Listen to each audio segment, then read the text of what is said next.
Hello CS50, my name is Rupa Biswas. I am from West Bengal, India.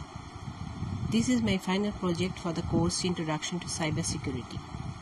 My edX username is Rupa_222 and GitHub username is Rupa-Biswas-222. The date of recording this video is on 18th October 2025. The occurrence of this incident of attack is in the month of August 2025. The topic of my project is phishing campaign using weaponized desktop shortcut. Transparent tribe targets Indian government. An article on this topic has been published in the Hacker News on 25th August 2025. Implementing robust software security is essential to safeguard against cyber attacks. But the attackers are employing increasingly sophisticated techniques, and even subtle deviations from conventional methods can have disastrous consequences. Therefore, the reason for my choosing this topic is its unconventional technical aspects. The type of attack discussed in this project is phishing campaign, which is primarily implemented using social engineering rules and secondarily using weaponized desktop shortcut. Transparent Tribe, also known as APT36, is a Pakistan-based advanced persistent threat group that has been active since at least 2013. Their primary targets are Indian government organizations, defense personnel, and research institutions. Their main objectives are cyber espionage, intelligence gathering, and credential harvesting. They are capable of delivering customized malware suitable for both Windows and Boss Linux operating systems through shortcut files like .lnk and .desktop respectively. Go language compiled ELF file is used by the attackers for executing the malware. The attack was first observed on 1st August 2025.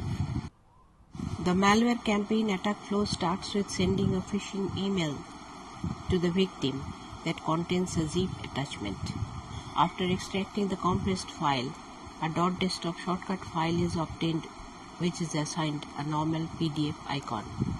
Upon clicking the .desktop file, a bash shell is launched in the background that downloads a hex-encoded text file from the attacker-controlled server. The hex-encoded string is converted to raw binary and is written under ELF header. The shell script then launches Firefox in the background and opens a decoy PDF file. Subsequently, the Go compiled ELF binary, that is the malware, performs system reconnaissance on the victim's environment for existing security mechanisms. The malware then establishes persistence through autostart mechanisms with every system reboot and through other system services. Then the malware establishes bidirectional channel with the attacker-controlled C2 server. Many email filters block .exe, .bat and .js files, but .desktop shortcut files are spared. Initially, the attacker sends a phishing email which is categorized as spear phishing.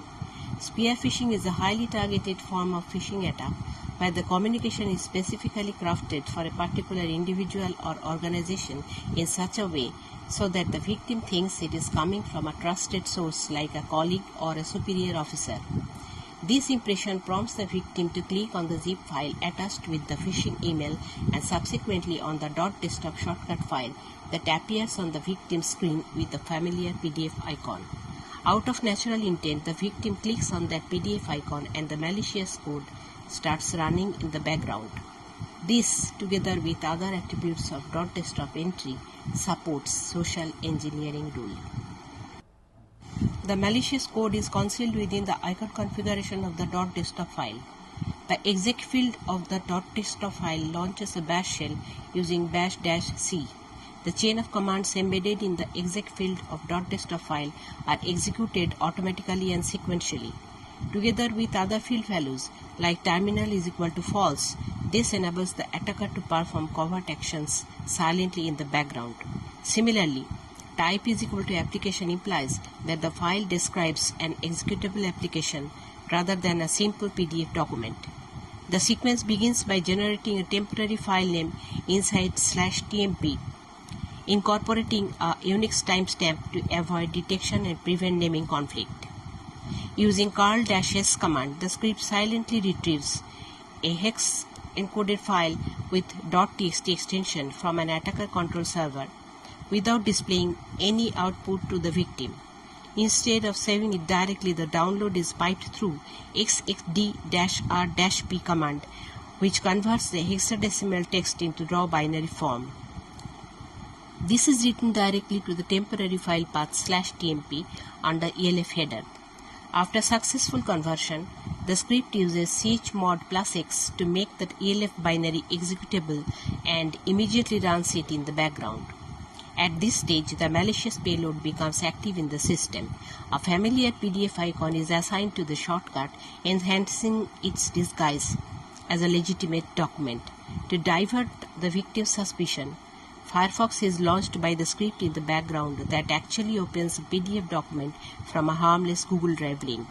This visual decoy creates an impression that a legitimate official document has been accessed while the malicious binary continues its execution unseen. Upon execution, the malware performs a system reconnaissance on the victim's environment for anti-analysis, anti-debugging checks, and sandbox detection. Following this, the malware ensures persistence by establishing bidirectional channel with C2 server, that is, active remote control of the machine and the exfiltration of information. The observed activity reveals the campaign utilizes non-standard protocols and ports like 4000 or low-level sockets to perform DNS queries for command and control, that is C2 communication, with malicious domains like securestore.cv and modgovindia.space. Both the domains exhibit characteristics typical of disposable threat infrastructure, that is purely temporary. The cybersecurity researchers identified that in case of the zip archive file, the .desktop shortcut file, and the Go binary payload file, the MD5, SHA-1 and SHA-256 hash indicates the presence of malware. As for recommendations, it may be suggested that email security has to be enhanced regarding .desktop, .sh, .elf files and compressed archive attachments. User awareness and training programs is required to be organized on a regular basis. Application authorization control and privilege principles of POS Linux deployment should be applied with more stringency. Network traffic, both inbound and outbound, even through non-standard ports, are required to be monitored regularly. Security patches for software should be applied on regular basis. Suspicious command sequence and binary download without authorized digital signature is required to be prohibited. This type of malware campaign reminds us that cybersecurity is not just about complex digital exploits, it's about creativity in exploiting human trust. Attackers are constantly evolving. They are choosing machine more and more over human being, destruction over development. Collective efforts only can reverse this trend and lead the human society towards further development.